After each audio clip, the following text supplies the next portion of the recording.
5 seconds.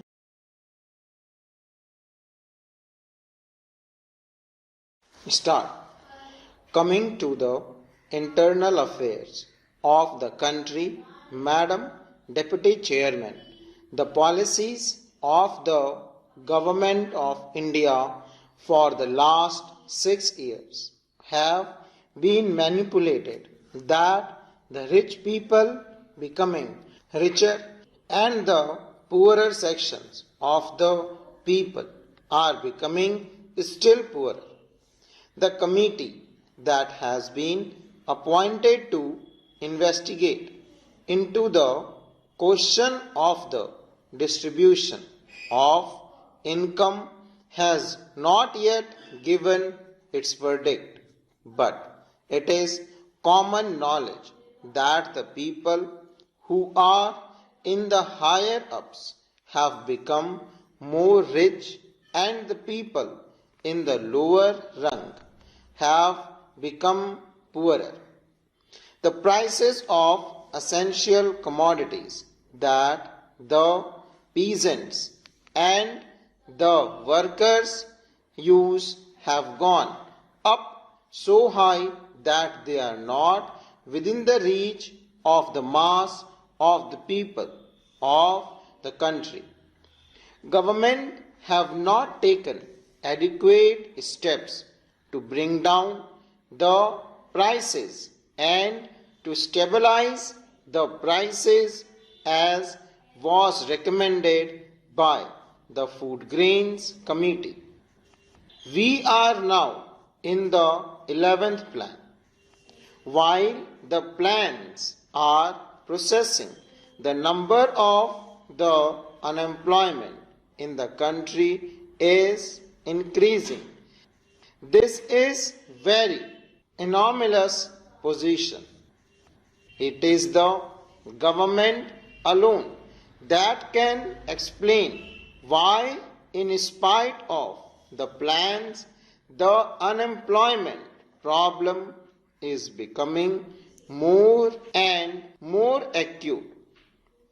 As was rightly pointed out yesterday by some speakers, our agriculture has not been paid due attention that should have been paid to in a country where 80% of the people live on land.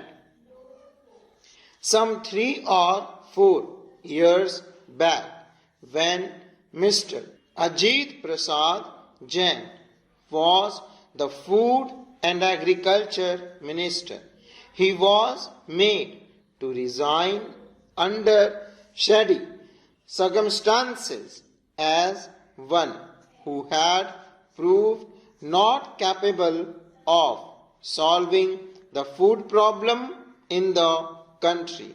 A suggestion was thrown that the portfolio of agriculture should be handled by an important and senior minister of the cabinet, and particularly in the state by the chief ministers of the states.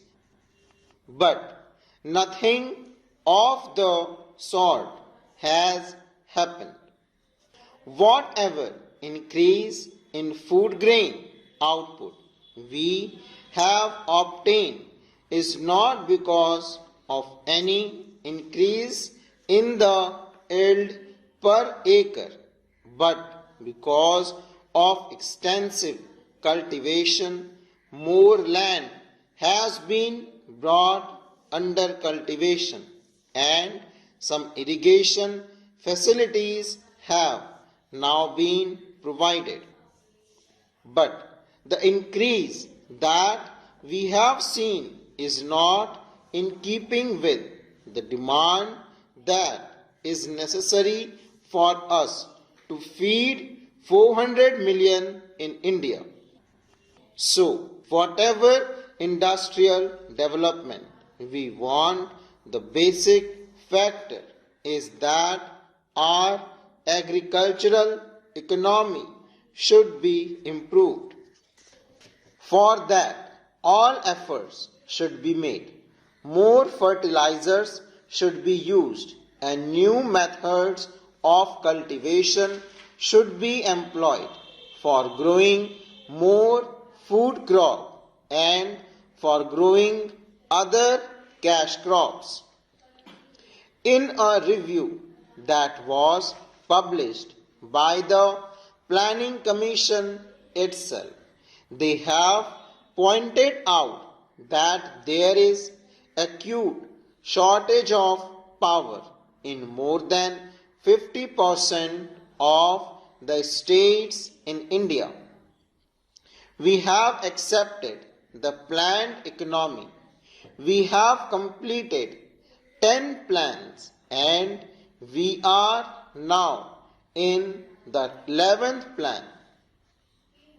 I do not know why the Planning Commission or the planners concerned did not foresee this shortage of power in most of the states in India and why they did not plan generation of more power so that people will not accuse of state government or the Planning Commission that they did not work out the plans properly in order to have more industries and to have more food grains produced through lift irrigation. In most of the states, in Andhra, in West Bengal, in Bihar, in Karnataka, there is power shortage. Whatever power is available now is being rationed. There are thousands of units of small scale industry which are not working for want of power, and there are thousands of lift irrigation pumps which are denied power supply for purposes of irrigating their land, and wherever power is supplied, it is supplied during nights, which is not very convenient to make use of the power and use the power for agricultural purposes. The finance minister, in the statement that he made in the Lok Sabha and which was placed before us, has stated that it was assessed that for the successful implementation of the plan, even after taking very possible measure for the development of our exports, which clearly must be given the highest priority, we would need external assistance of the order of rupees 2600 crores, and we have, however, been less successful in obtaining and utilizing the external assistance required for financing the import necessary of our developing economy.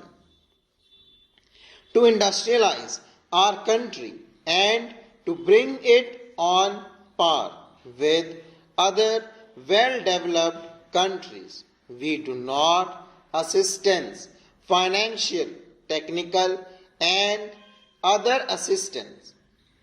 The finance minister was so helpful that he was getting rupees 2600 crore of foreign aid from Aid India Club and other countries. But now He is not hopeful of getting that amount which is necessary to fulfill the targets in the third 5-year plan, full stop.